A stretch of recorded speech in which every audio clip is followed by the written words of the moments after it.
नरेंद्र मोदी का जन्मदिन है और इस जन्मदिन के मौके पर अलग अलग नेताओं की तरफ से, मंत्रियों की तरफ से उन्हें बर्थडे विश किया जा रहा है। ऐसे में गृह मंत्री अमित शाह, जो उनके सबसे ज्यादा खास भी हैं, उन्होंने भी उनको जन्मदिन की बधाई दी है। उन्होंने भी उन्हें सोशल मीडिया के जरिए बर्थडे विश किया है। दरअसल आपको बता दें कि उन्होंने अपने पोस्ट में लिखा है कि जिन क्षेत्रों में विकास पहुंचाना तो दूर, जहां के लोग बात तक नहीं करते थे, मोदी जी ने उन क्षेत्रों में पिछले 11 वर्षों में विश्व स्तरीय इंफ्रास्ट्रक्चर पहुंचाने का काम किया है।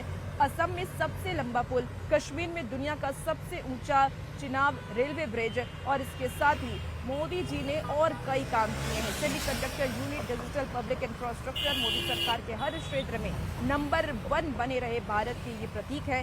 आज जब रेवड़ी पटरी पर सब्जी बेचने वाले भी गर्व से यूपीआई दिखाते हैं, तब मोदी जी होने का अर्थ समझ में आता है।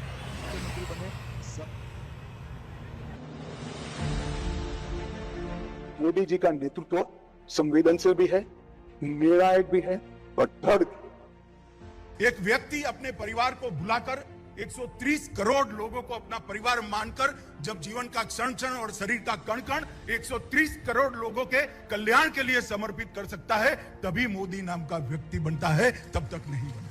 और यह कि लौ की तरह जलना, हमेशा ऊर्ध्व गति से सोचना, परायों को अपना बनाकर उनका ही सोचना और उनके जीवन के लिए सर्वस्व न्यौछावर कर देना, मित्रों, ये संस्कार बहुत कम लोगों में होते हैं, जिसमें से एक व्यक्ति नरेंद्र मोदी है। युवा अवस्था है, अपना परिवार छोड़कर, घर छोड़कर, खुद की हितों को छोड़कर देश की सेवा में लगे। लंबे समय तक आरएसएस का काम किया, फिर भारतीय जनता पार्टी में आए हैं। वो पंचायत का भी चुनाव नहीं लड़े थे, ऑर्गेनाइजेशन का काम करते थे, मुख्यमंत्री बने, सबसे सफल मुख्यमंत्री बने, सबसे सफल प्रधानमंत्री बने और लॉन्गेस्ट टर्म सर्विंग राज्य का नेतृत्व करने वाले नेता बने।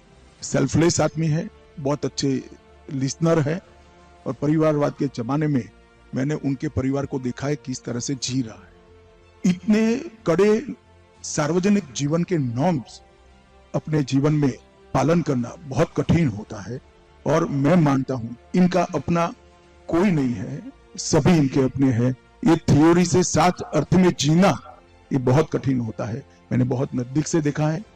हमारी पार्टी की आइडियोलॉजी को 100% कमिटमेंट है, ऑर्गेनाइजेशन के लिए 100% सम्मान है, कार्यकर्ताओं के प्रति जबरदस्त सम्मान और संवेदना है और पूरे देश को ही गरीबी मुक्त करने की हिम्मत के साथ वो काम में लगे हैं और देश की सुरक्षा को भी उन्होंने सुनिश्चित किया है। ढेर सारे काम ऐतिहासिक मोदी जी के समय में ही हुए, चाहे राम मंदिर बनाना हो, चाहे धारा 370 को हटाना हो, चाहे सीएए लाना हो, चाहे PF5 पर बैन लगाना हो, पाकिस्तान को मुंह तोड़ जवाब देना हो और 27 से ज्यादा देशों का सर्वोच्च नागरिक सम्मान भारत को दिलाना हो, ये सब नरेंद्र मोदी जी ने 11 साल में किया है। मैं मानता हूं कि ये पूरे देश में आज इनकी जिस तरह से स्वीकृति है, ये आने वाले दिनों में राजनीति में काम करने वाले सभी युवाओं के लिए एक प्रेरणा स्रोत बनेंगे, करोड़ों भारतीय जनता पार्टी के कार्यकर्ताओं के लिए भी प्रेरणा स्रोत बनेंगे।